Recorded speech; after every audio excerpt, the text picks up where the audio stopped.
I'm Patrycja Wojtkowiak and you're watching Webcertain TV. Now, how long has it been since you've last checked one of your social media accounts? Seconds? Minutes? Maybe hours? Social media has become an integral part of daily life for many of us. And with 70% of all global internet users active on at least one social platform, the importance of social media for international businesses just can't be ignored. But with so many platforms and so many languages, where do you start? And how do you manage real-time communications and interactions around the world? Emmanuel Simonsen has created a guide to help global businesses do just that. And he's here with us today to tell us a little bit more about it. So Emmanuel, could you tell us, why is it important for global companies to adopt a coordinated, structured approach to social media? Well, actually, I wouldn't say it's important. I would say that imperative is a more fitting word, really, for your question. Because first of all, social media globally, or it has evolved into a global phenomenon. It's expected that this year there will be 2 billion social media users worldwide. That equates to roughly 7 in 10 people online. So you see the far bulk of internet users are using social media. This, of course, shall we say, highlights or emphasizes the importance of leveraging this channel as a marketing communications platform. And it becomes clear that those who don't, and especially those who go in there and starts Facebooking, tweeting, etc., without no real plan or purpose in place, that they're going to lose out substantially to those who actually have an integrated, coordinated approach. So you've created a step framework for achieving success with social media on a global scale. Can you tell us a little bit more about that? I sure can. Managing global social media, as with most things global, complexity significantly increases when you're dealing with multiple markets and languages and so on. And social media certainly is no exception. So some of the main issues that we're dealing with here is, one, how do we become locally relevant without sacrificing brand consistency? So in other words, it's very easy if you have multiple pages, and you will have as a global company, across countries, languages, platforms, etc. It's very easy for it to get out of hand. Imagine you have 50 different pages managed by different people. The trick here is to have enough flexibility for the local teams to act and communicate in a way that's locally resonant, whilst at the same time maintaining this ever crucial brand consistency.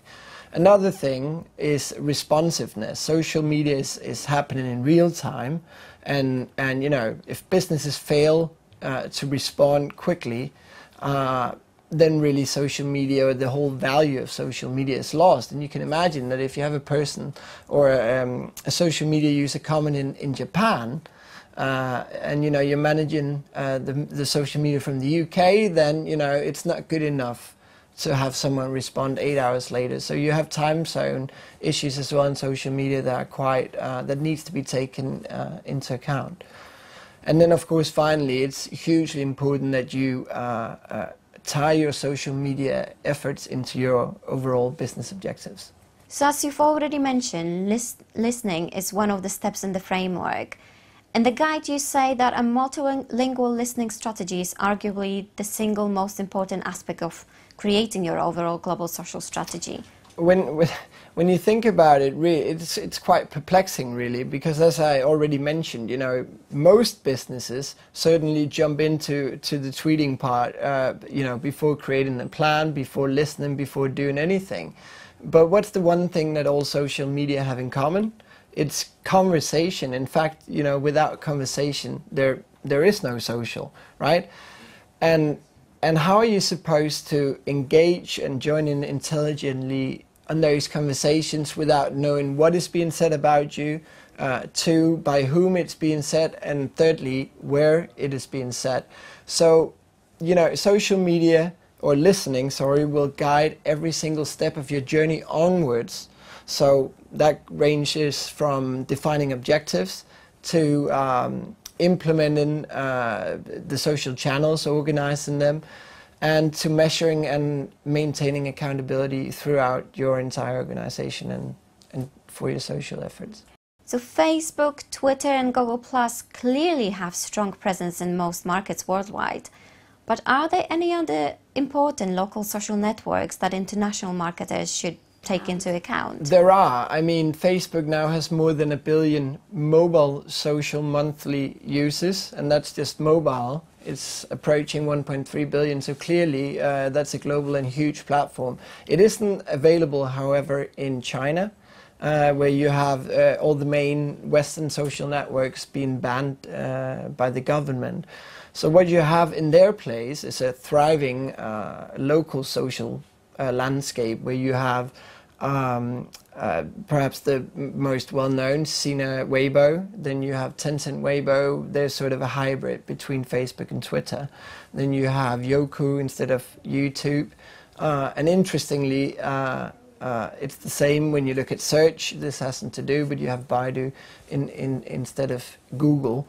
Russia is another market that is also dominated by local social networks. So you have VK, it was formerly VKontakte, and that is known as a Facebook clone. It really looks astonishingly alike.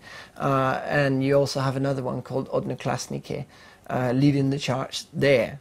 So those are the two main markets. You have other markets such as in France and in Germany for B2B professionals. You need to leverage and think about including in Germany Sing, which is sort of LinkedIn platform, and Viadeo in France.